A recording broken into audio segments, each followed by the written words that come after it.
Nice to see you again, Mimi. And last time we left you, you were inside the forward operating base, Bostic. Now tell us what life has been like outside the base with the troops that you've been embedded with. The last 2 weeks have been very kinetic here. They've just finished a huge operation, which they called closing the Ghaziabad gap. They killed over, the estimates right now are between 150 and 200 insurgents. It was a two-part mission.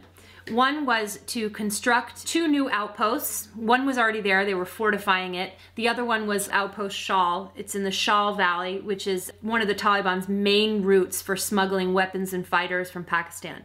So to get this whole mission done, they had to construct this new outpost that would provide more protection to the road. And the thinking here has been that if they can manage to secure the road, which goes north-south through the whole province, right along the river, that will thwart the insurgents, connect these people, these isolated people. The villages are so remote that when the guys I'm with, when they got there, the villagers actually thought they were Russians. They thought they were Russians from the previous war?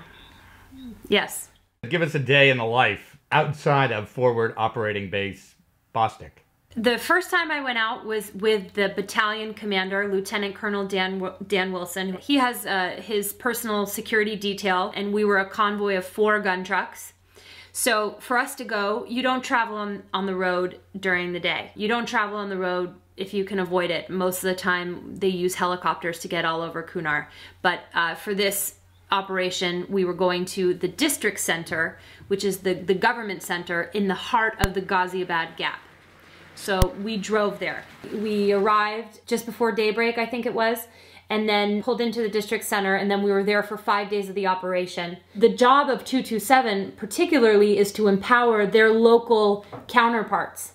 So we're living on a compound, which is basically the district center. So the police and the army and everyone who is dealing with the government and security for this little area is here. We're all living together for 5 days. The colonel was doing a lot of chai diplomacy, building up relationships, holding shuras in this district center. You know, he calls the Afghan National Army and the Afghan National Police commanders that he works with, he refers to them as his brothers. He has tried to learn Pashto. When I walk on a foot patrol with him, he is stopping to greet everyone. Every night he would have dinner with the Afghan colonels and the Afghan police, you know, all eating out of bowls together, sharing chicken and rice. You know, it's unheard of for someone of his stature to go and live in the heart of this territory for that amount of time. In the American interest, of course, the more people he can convince to stop shooting at his soldiers who are currently building the outpost on the side of the mountain while we're doing this, you know, the better. So we came down to help build better Ghaziabad, and we're just out walking around and saying hello to everybody. And that outpost is actually going to be handed over to the Afghans. The idea being, look, you guys have to provide your own security for your own road. You're there as he's meeting with these local village leaders. What is he offering to them? During the Shura, it was quite fascinating. You know, he stood up and he told them, he said, listen, we're not going to be here forever. We're on our way out. Now is your chance to take advantage of the resources we have to offer you. Are you on board with this project or not? So it's very complicated on the Afghan side. They're negotiating family dynamics. They're negotiating tribal dynamics.